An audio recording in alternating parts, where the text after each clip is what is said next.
Welcome, welcome. Thank you so much for joining us for today's Lunch and Learn, recapping the 2022 legislative session. Now, we should clarify that the 130th legislature isn't quite done with its work. They'll be back in Augusta in the coming weeks to decide how to handle any bills that might end up getting vetoed by Governor Janet Mills. But we have a pretty good sense of how things will end up. And here to sort through all of it with us is MCV's own Director of Government Affairs, Beth Ahearn. Most of you probably know Beth. She's the face of our organization in Augusta and the go-to resource for more activists, advocates, and honestly, even lawmakers than we can count. She's also one of my absolute favorite humans, and I am so excited that we get to have this conversation today. Thanks for joining me in Lunch and Learn Land, Beth. Thank you, Kathleen. It's lovely to be here with you and all of you. My name is Kathleen Neal. I am the Director of Policy and Partnerships here at Maine Conservation Voters and Maine Conservation Alliance. Our organizations represent more than 13,000 members and supporters dedicated to protecting Maine's environment and our democracy. MCA does that through education, collaboration, and advocacy, and MCV by influencing public policy, holding politicians accountable, and winning elections. A few technical notes for today. Beth and I are going to start by just talking through the priorities that MCV focused on this session as an organization and as part of a couple of really powerful coalitions, the Environmental Priorities Coalition, the Vision for an Equitable Maine, and Mainers for Modern Elections. Once we've shared those top priorities, how they ended up, and our big takeaways, we'll get into your questions. As always, you can send those questions to me through the chat whenever they occur to you, and I'll compile them, and we'll see what Beth has to say about them in the Q&A at the end. If you have any technical difficulties during the program, you can message Will Sedlak, and he will help you out.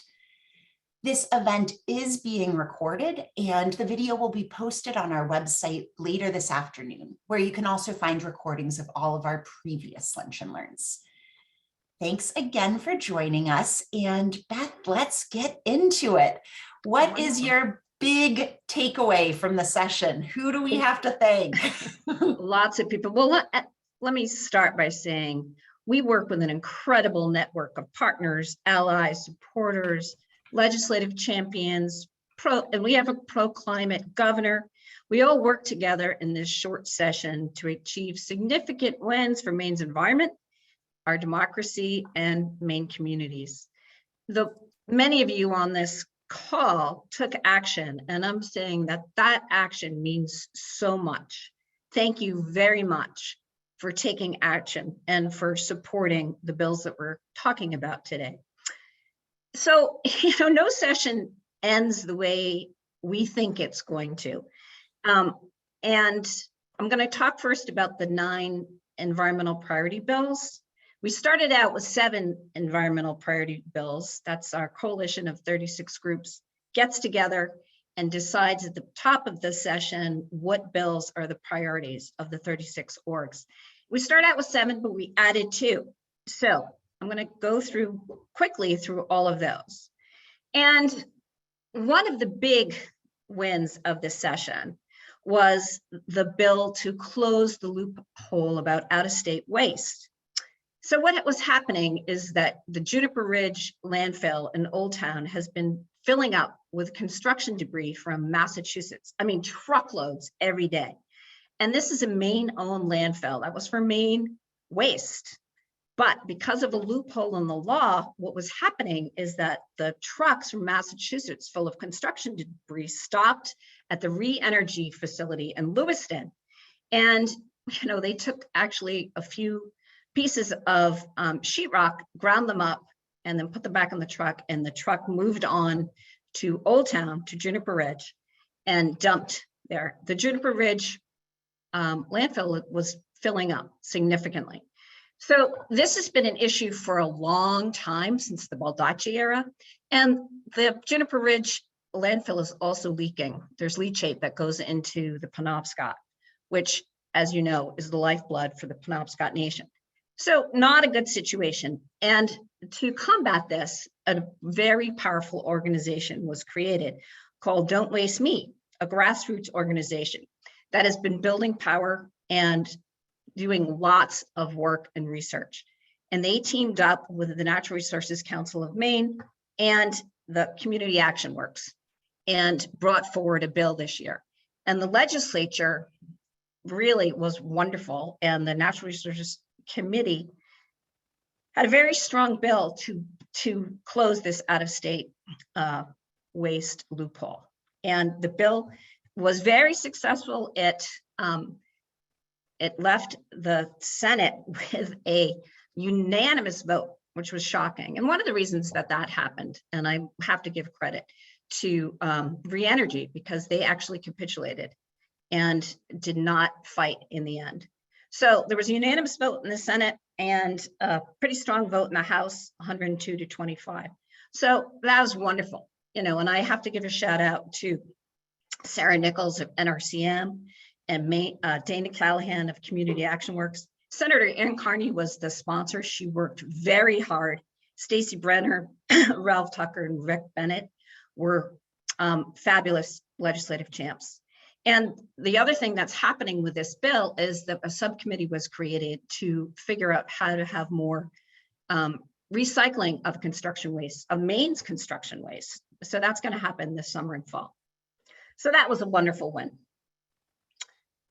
And so moving on, one of my favorite moment of the session actually was about a clean water bill.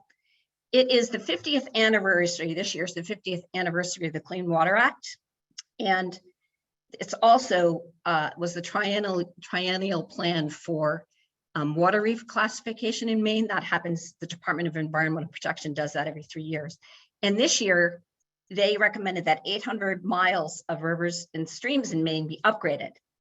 And the legislature, the Environment and Natural Resources Committee, passed that bill unanimously at a committee. And it went to both houses and received unanimous support, 129 to 0, 34 to 0. It was a moment, particularly in this divisive time that we're in, that kind of unity around clean water is a thing of beauty. And listening to the debate, really wasn't a debate, but it was speeches about how wonderful Maine has, what a great job we've done cleaning up our water. It was the true highlight of this session for me, to hear Ralph Tucker, the chair of the Natural Resources Committee, talk about how wonderful this bill was. And then to have Jeff Hanley, who's a very conservative Republican, stand up and echo how wonderful the bill was. It was a thing of beauty. John Martin, who served for 54 years, this is his last year, so he says, 54 years, he said that he was working for Senator Muskie when he worked very hard to pass the Clean Water Act. So it was really a very special moment of the session. So that was really a really lovely win. So talking about other wins, there was also, PFAS, you've all read about PFAS and what a disaster it's been that we have PFAS in our soil. So there was a bill sponsored by the Agriculture, Conservation, and Forestry Committee to actually provide a fund, and turned out to be $60 million to help farmers help remediate their losses of their crops. Lots of farmers lost their livelihoods due to PFAS that they didn't even know was on, in some cases didn't even know was on their property, but because of the testing that Maine's done, PFAS has been discovered. So that is that again was a unanimous report in the Agricultural, Conservation, and Forestry Committee, which is, unanimous reports aren't that common. And this year we had several of them on really important bills. You've said unanimous a lot of times already. And yeah. Is that typical? Not at all. Not at all. I think, particularly with PFAS, I think people understand just how problematic the problem is, how difficult this is, and how hard it is going to be to solve, because There's no great way to get rid of PFAS. So that was an environmental priority to fund, help farmers deal with PFAS. And, you know, the bill has, it will help buy out farms if necessary, help replace income, sets up medical monitoring, helps impacted communities monitor their health, and provides funding for research. So it's an important bill. That was 2013. Another important win was one about climate education. And that was a very important bill to a lot of youth groups in the state of Maine. They wanted to have, and teachers identified climate education as something that they don't have resources to teach in their classrooms. So Lydia Bloom was the sponsor of the bill. Oh, I got to go back and talk about PFAS for a second. Just that Sarah Woodbury from Defend Our Health deserves an incredible amount of credit for all the work she did, as does Stacey Brenner, Senator Stacey Brenner, and Representative Bill Pluker. They worked very hard on that bill.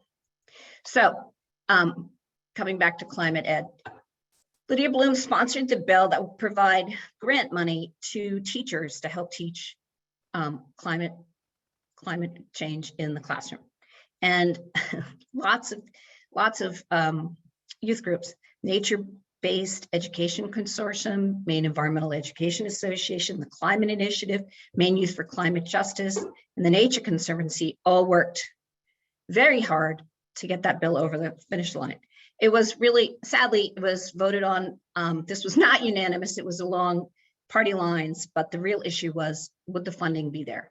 And they worked very hard with the Appropriations Committee to secure the funding. The bill was for $3 million, and $2 million was provided, and a staff person was created in the Department of Ed to as a resource for those teachers. So that's pretty exciting. An early win of this session was Eliza Donahue from Maine Audubon deserves lots of credit, working very hard on that bill. An early win in this session was a bill that expanded Maine's ecological reserves. Ecological reserves, we have 90,000 acres of ecological reserves in the state right now, includes things like Namacanta Lake and the Bigelows, really, really iconic places in Maine, the Cutler Coast. And there are also places to study biodiversity and climate change. So that bill was expanded, and I'm going to say it again, Kathleen. The Agriculture, Conservation, and Forestry Committee had a unanimous vote on approving and expanding ecological reserves, which was pretty exciting. Nicole Grahowski was the sponsor of that bill, and she deserves great credit for that. And Maine Audubon and the Natural Resources Council of Maine worked very hard on that bill as well. And there were lots and lots of people who had input. So that was another great win. Lots of wins here. One of the seeing all those priorities highlighted in green there. Yeah. So, and you know, as I said, things don't. At the beginning of this session, I thought one of the most difficult bills was going to be a bill, what we call a defensive priority. It was a bill that we didn't want to pass. It was a bill introduced by Senator President Troy Jackson, who wanted to the bill attempted to limit dam removal, and that is not a good thing, particularly for fish passage in this state. So there was a coalition of several organizations who worked to make sure that that didn't happen. That was the Natural Resources Council of Maine, Trout Unlimited, the Maine Rivers, the Atlantic Salmon Federation, and did I say Conservation Law Foundation? Yeah, those organizations worked very hard on this bill, and the Natural Resources Committee was really wonderful. They took this bill and completely replaced it with a bill to study, to create river management plans. So what became a bill that was really threatening the health of Maine rivers and the removal of dams and to restore Maine rivers was turned into something pretty very acceptable. So that was we consider that a victory as well. And Kathleen, did you want to talk about the bill about equity? I would love to. Yeah. So Beth mentioned that we started the session with 7 priorities and added a couple as they were introduced by the legislature. And this is one of those bills that we were just so excited to see introduced and jumped on right away. It was a bill to add definitions for environmental justice and vulnerable communities, and a lot of those buzzwords that you may hear mentioned a lot in any sort of conversation about climate action, but it's hard to do that work and to make sure that there are equitable policies and procedures happening in our state agencies if we're not really specific about what we mean when we say vulnerable communities. So that's what this bill does. And it also establishes a process that will help both the PUC, the Public Utilities Commission, and the Department of Environmental Protection to make sure that they're thinking about how to include everybody in that process. So that's another one that we're super excited about, looking for more funding to support its implementation going forward, but definitely a win. Wonderful, thank you. So now we go, finishing up the environmental priority bills. The one bill that didn't make it over the finish line, sadly, was the Pine Tree Amendment. It was introduced last year, and that was a bill to change Maine's constitution to create an amendment for a clean and healthy environment. And that was sponsored by Senator Chloe Maxman. And she introduced that last year, and it didn't quite, for a constitutional amendment, you need 2/3 of the legislature to support it before it goes to the voters. So it's a really high bar to meet. And there was tremendous organizing around this bill by the senator herself, but also by Michelle Henkin and Andy Burt.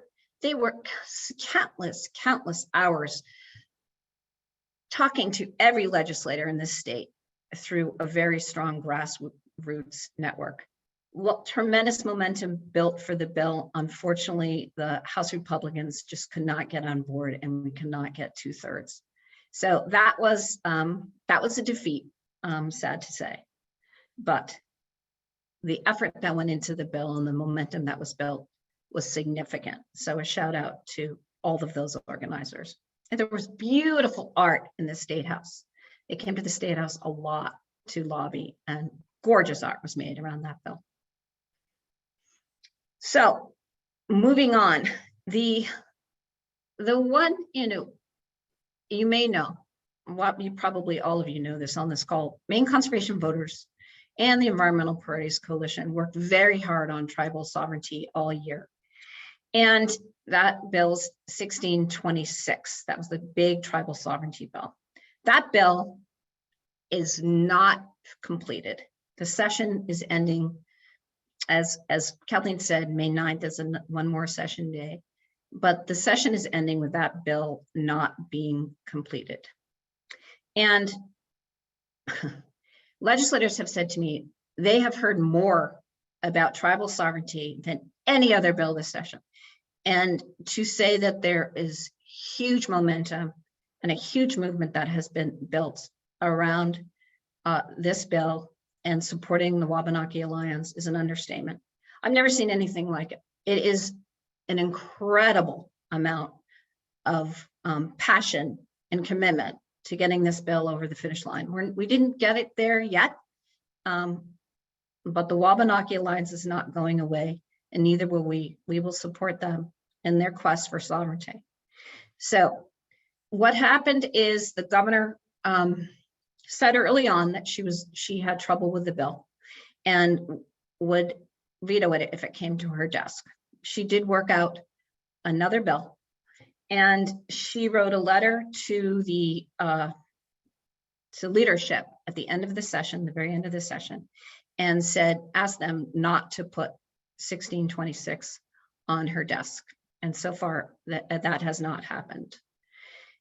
The Wabanaki Alliance wrote a very powerful letter talking about, and the governor's expressed desire to continue working with the tribes on the issues in the bill. Well, and that's a very good thing. And the tribes wrote a wonderful letter. And I think that that's going to be posted, right? Kathleen, I can't see the screen, so hopefully it is posted. But the tribes. Chat. Yep. I think Chess is going to drop that in the chat. Wonderful. Wrote a letter in response saying that they've worked long and hard for sovereignty and they're not going away. And they appreciate that the governor wants to work with them and they will continue to work towards sovereignty. So that is an unfinished chapter. I will say that the bills related to that, I mentioned that the governor negotiated a bill with the tribes, and that was a bill, that's LD 585, just for clarity.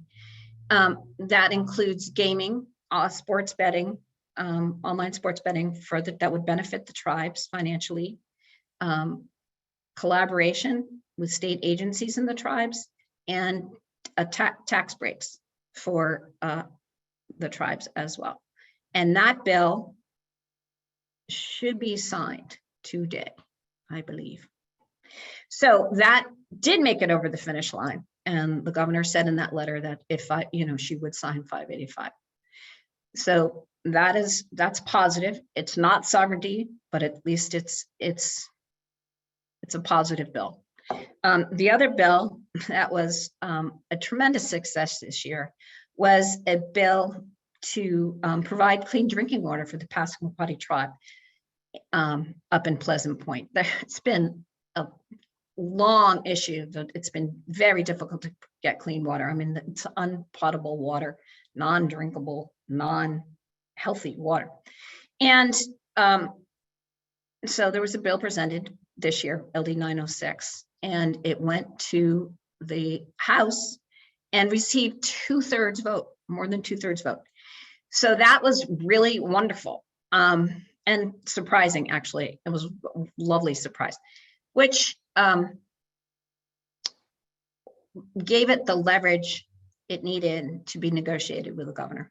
And so Corey Hinton, who was he's a Passamaquoddy tribal member as well as an attorney, worked very hard on that bill and negotiated it. And shout out to him for all the work he did and for all the work for all the people who were behind him on that bill. It was a wonderful win. The Wabanaki Alliance, again, in full force. That bill was 103-35 in the House and 21-11 in the Senate. So that was the initial bills. In the end, it passed, I believe, close to unanimously. So that's it for the tribal bills this session. Another big priority for us, Maine conservation voters in the environmental community, even though it wasn't a priority bill, was a bill to ban PFAS, sludge spreading that had PFAS in it on farms.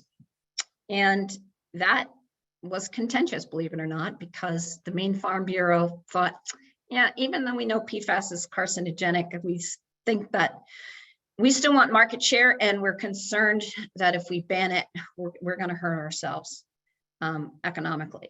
Well, the legislature disagreed and said, we got to stop spreading this stuff. So that was LD 911. There was a very significant vote in the Senate, 34-0, and a pretty good vote, although mostly on party lines, in the House, 85-5.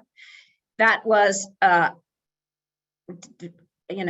kudos to Sarah Woodbury again from Defend Our Health, to Stacey Brenner, Senator Stacey Brenner, who worked really hard on that bill, as well as Representative Bill Pluker, and Senator Chip Curry gave a great speech on the floor. So that was a good win. We're no longer going to spread this carcinogenic, toxic stuff on farms. One of the most contentious bills of the session was utility reform. And the governor introduced a bill fairly late in the session to hold CMP accountable, which was great, to penalize them if they fell short of their duty to customers. And we Maine conservation voters said, Governor, great, we love conceptually what you've done, but we think the bill should be stronger. So we worked with allies, the Natural Resources Council of Maine, the Acadia Center, Conservation Law Foundation, and the Nature Conservancy to draft an amendment to her bill. And it included utility grid planning, which is really important and but is not yet in law. So we got really excited about that. And the governor's office accepted the amendment, and that became Report A.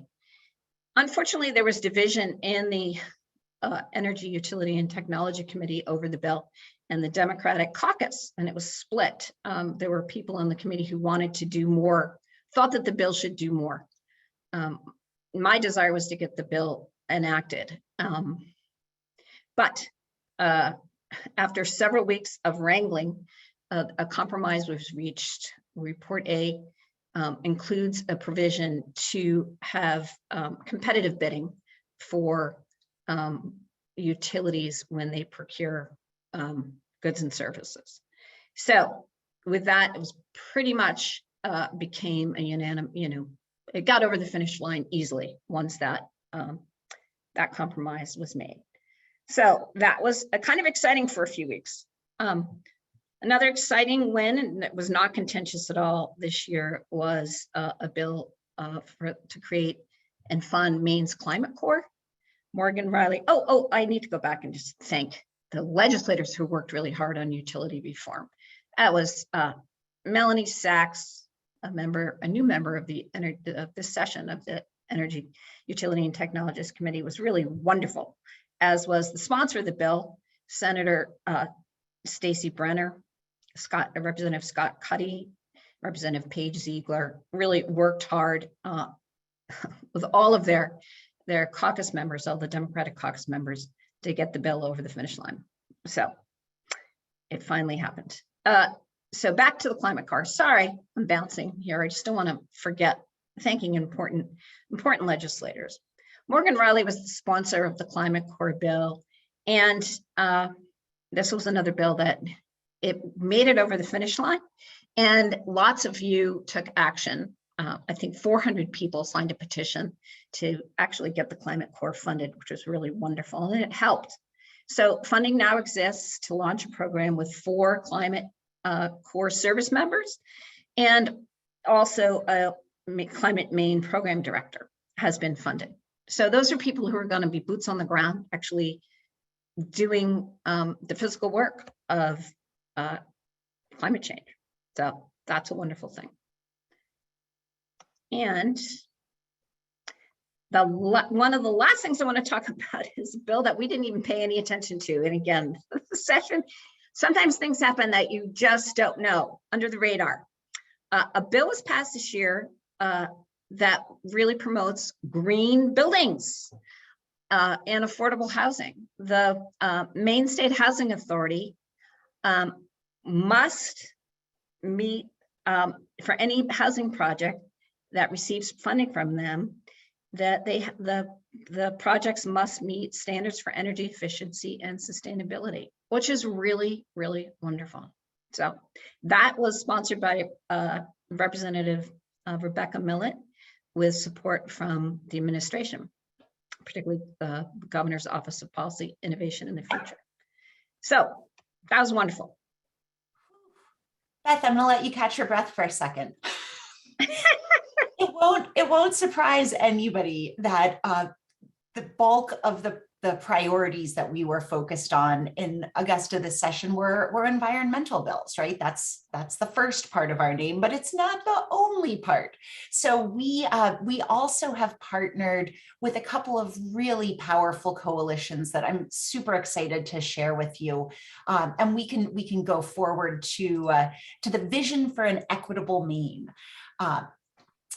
this is a coalition that actually came together in the spring of 2020 when a whole bunch of advocacy organizations and individuals, and when I say whole bunch, I mean more than 60, came together and said, when we start thinking about building back from the COVID pandemic, let's address all of these iniquities in our systemic iniquities in our state.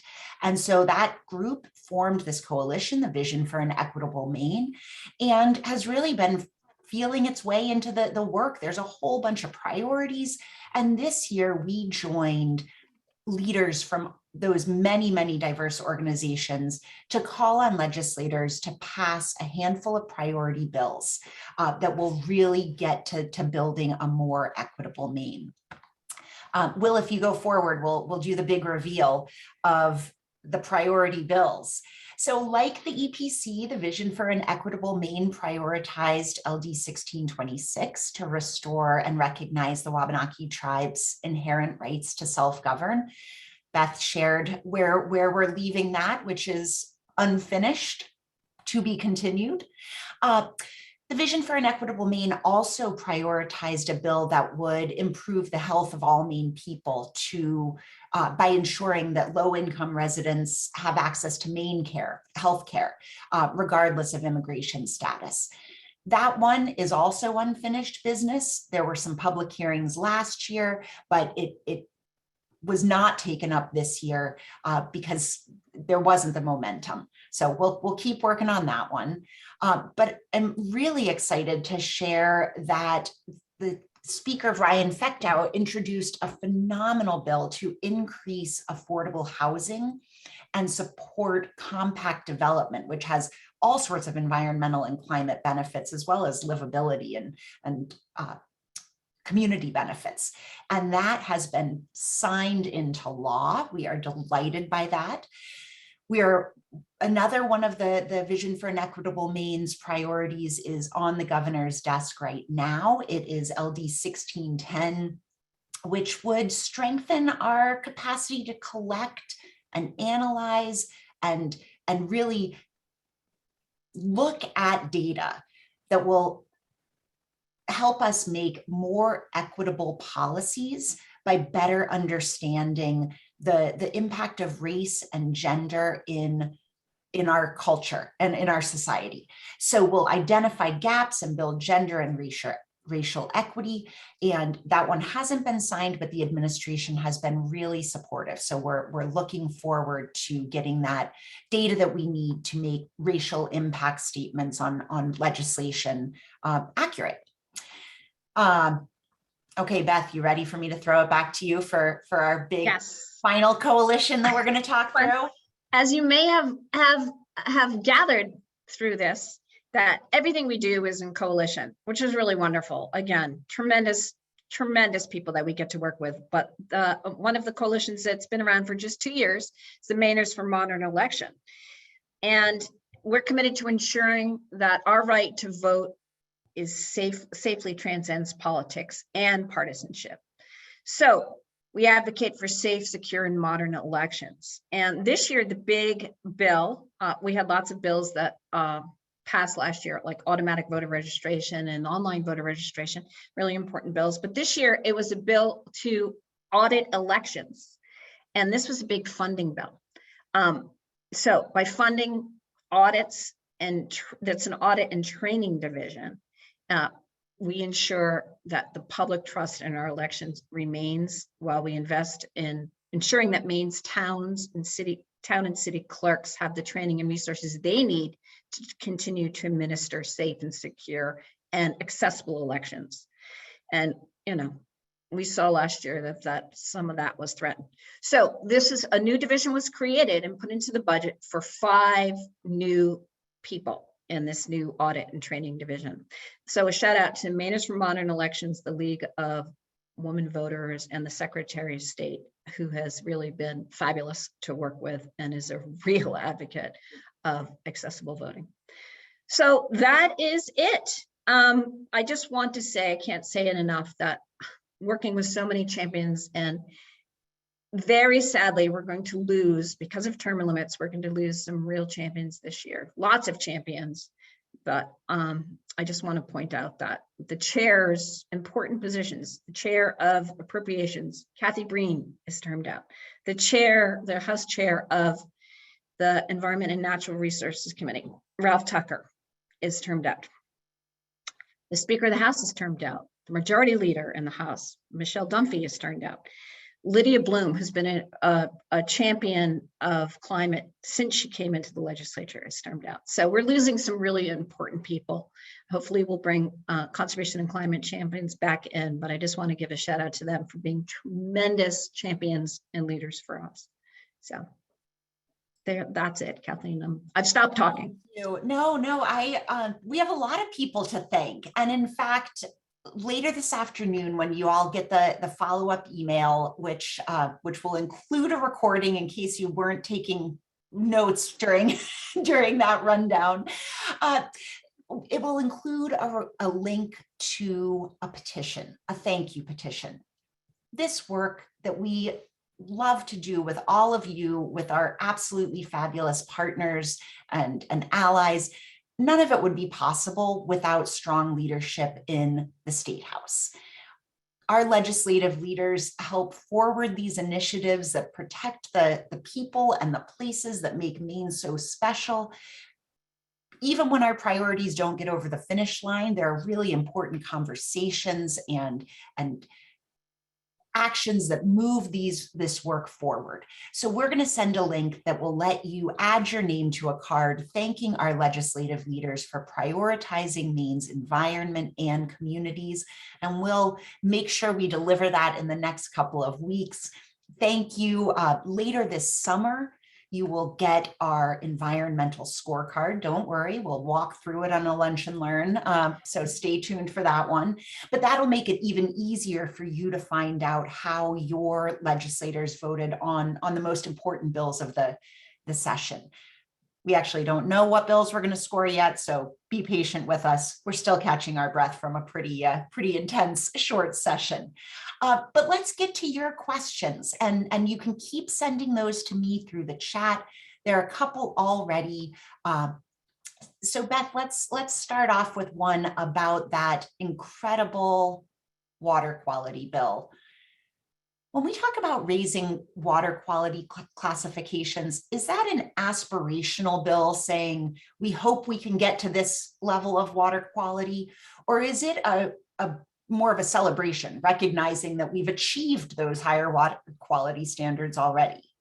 That's the latter. The beauty of the Clean Water Act is and why the water is tested every 3 years. When you meet, so Maine's water quality classification system goes to AA to C. It used to go down to F, but now it's just from AA to C. And when you meet, if you were at C and you meet B, then you will be moved up to B. And the beautiful thing is, once you meet B, you have to stay at B. So nothing can happen that will jeopardize the higher ranking that you have earned. So it's a beautiful system. It really is. And so feel so proud to think about its origins here in Maine, right? We really have been leaders, and that those speeches from that vote were just incredible. The older men who talked about, the absolute foaming, stinking, polluted, orange stuff that was floating down the Androscoggin and the Kennebec. They remember it clearly and are just wowed by how clean these rivers are now. So it was beautiful. That's terrific. That's terrific.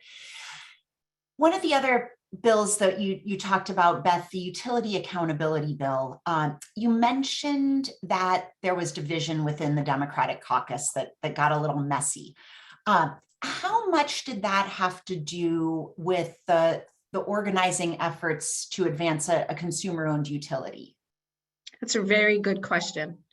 Well, the thing is, I think initially there was some confusion of whether the utility accountability bill was in conflict with a consumer-owned utility, but we, in the report that we drafted, we made sure that there was no conflict and that utility accountability needed to happen for an investor-owned, and grid planning needed to happen for an investor-owned utility or a consumer-owned utility, so that they work side by side. And the other thing is that a consumer-owned utility is going to take it, right?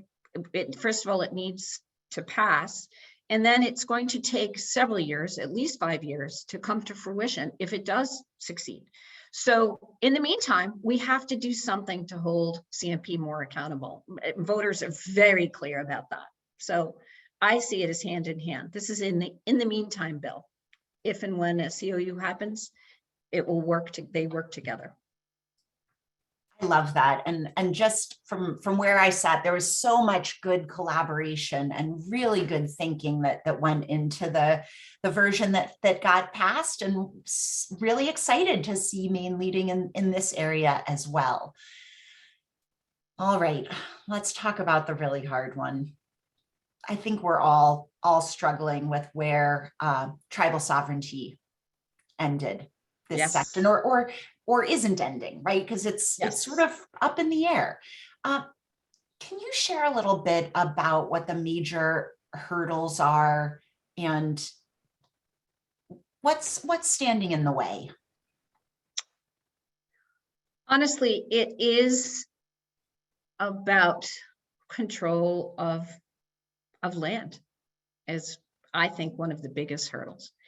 I believe that the tribes want to be able to make their own rules on their own land, and the state is really struggling with that, struggling with letting go of state law rules and regs on tribal land.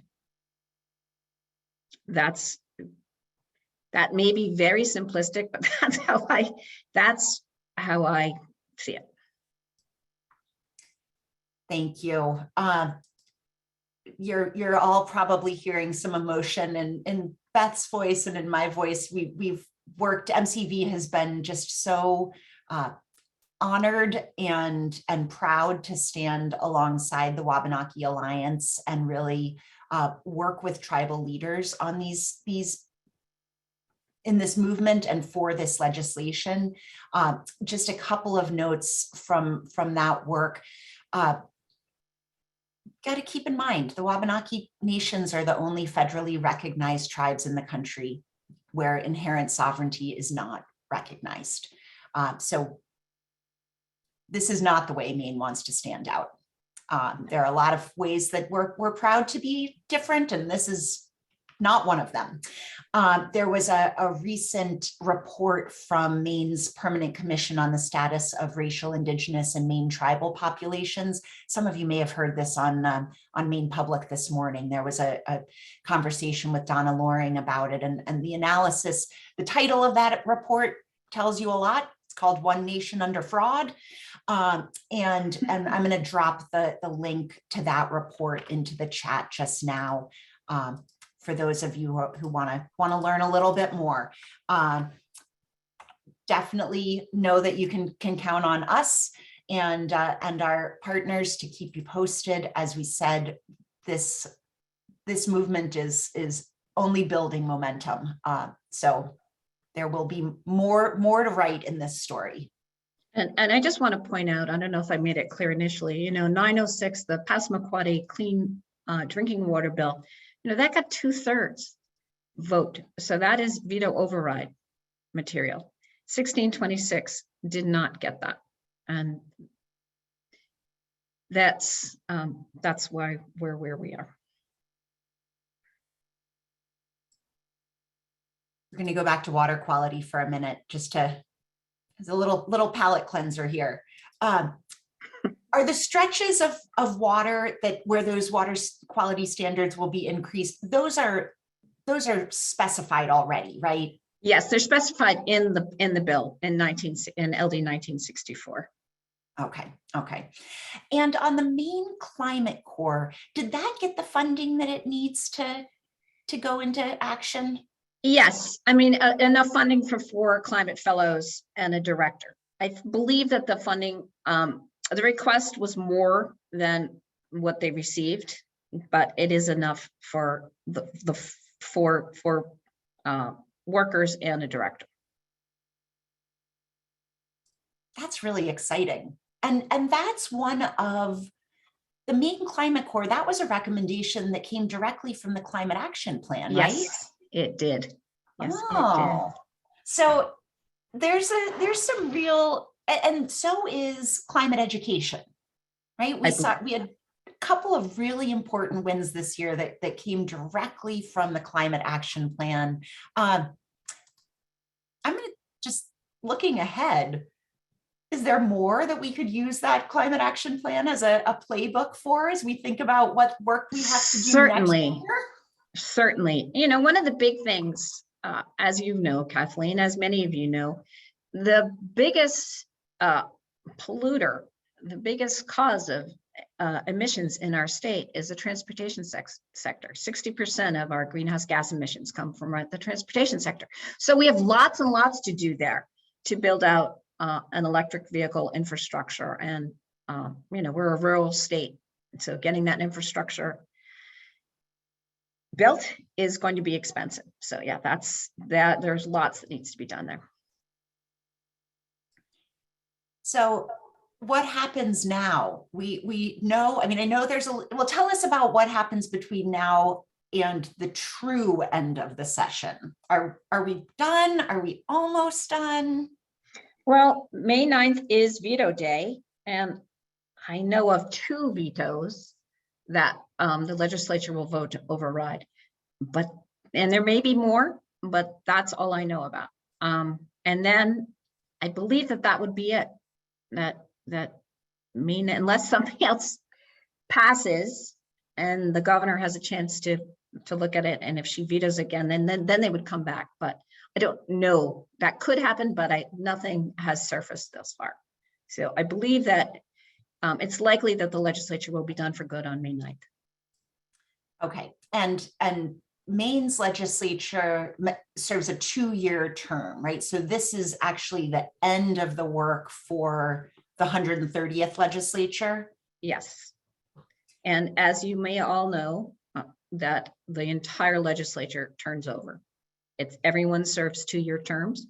And so everyone's seat is up for grabs. And as we said, many people are not returning. So that must mean there's a busy election season ahead of us. Yes. In addition to the governor, the governor's race. Yes. That's probably a conversation for another day, but I will remind everybody that that one of the things I love about Maine conservation voters is the fact that we get to play in the political arena as well as the policy advocacy arena. So you can count on us to keep you posted as we get into that legislative session and think about who we will all be voting for, so that we make sure that we've got the legislature we need to keep making progress on our priorities next year. The legislature and maybe the governor as well, huh? And I guess I just ask everyone on the call to please, everyone you know, make sure everyone you know votes. We've heard a lot about the enthusiasm gap. We need everyone to vote. So please take it upon yourself to get all of your friends to the polls. Beth, I'm going to put you on the spot here. Uh-oh. There are some folks who are struggling with that, the way the tribal sovereignty movement is, where we are, the progress that we've made. We have lots to celebrate, but we're not done with that work. And there are folks who are sort of trying to reconcile that deep disappointment that we feel with the elections that we're going to be all voting in coming up. Do you have any advice for how you think about this when you think about the governor, when you think about lawmakers? How do you reconcile that? You know, I think I've been accused of being too pragmatic. When I think about this, I think about which governor is going to work more closely with the tribes of the two choices. And the answer for me is very clear. I understand the deep disappointment. I do not think that that one of the choices would work well at all with the tribes. And never mind well, I don't think he would work with them. So I understand the frustration and the disappointment, but I look at the choices that we have. And that's the same as far as environmental protection. We know what the past governor didn't do for the environment. For 8 years, nothing occurred for climate change or environmental protection. It was defense for 8 years. Nothing happened. In fact, he sent offshore wind away. So we have a track record. We have an amazing climate governor and Janet Mills. And the choice for me is very clear. Thank you, Beth. I know that's a big thing to not have any notice that I was going to ask that. So apologies and thank you. We will definitely have more conversations as we go forward, and encourage all of you to reach out if you do have questions, or if you want, we've spent a lot of time as a team here at Maine Conservation Voters talking through what our priorities are, and we'd be happy to help process with anybody who needs that. So just reach out. So grateful to all of you. We couldn't do this work without all of you, without your voices, without your energy. When you get those action alerts and you click through and send a message or sign your name to a petition, that all goes into these results that we got a chance to celebrate today. I see we've got a number of lawmakers on the call today, and I have a feeling that they are going to agree with me that it makes a difference when you hear from your constituents. So thank you. Thanks to look at those nodding heads. Wonderful. Thank you. Now it's time. Our last call to the action of this legislative session is a gigantic thank you to everyone who has worked to make so much incredible progress in Augusta this year. You'll get that action alert in your email later this afternoon. Please click through and add your name. Please let us know what you're thinking about and what feel free to just hit reply to that email and say, here's what I'm wondering about, or here's what I think should be the legislature's top priority next year. We love hearing those ideas because this really is a partnership, and we are so grateful to be in it with you. We're going to talk about federal legislation next week when we all gather here. We have our next Lunch and Learn, permanently protecting Maine's coast from offshore oil drilling. This may feel like something that is settled, but it's not. There are real risks for our coast, and from toxic oil spills that shut down fisheries to decades of fossil fuel emissions that new drilling would lock in. Offshore drilling is a really bad deal for Maine and for our environment. And we will have Nancy Downs from Oceana's New England, she's the New England Senior Field Representative. She's going to share what some of those threats look like, and also tell us about some federal legislation that could permanently protect our coast from offshore drilling. So you'll see a link to register for that in the email this afternoon as well. You have lots of clicking and signing to do, and we are so grateful to all of you. Thanks for joining us today. Thank you so much, Beth, and thanks to all of our partners. Yay! Thank you very much.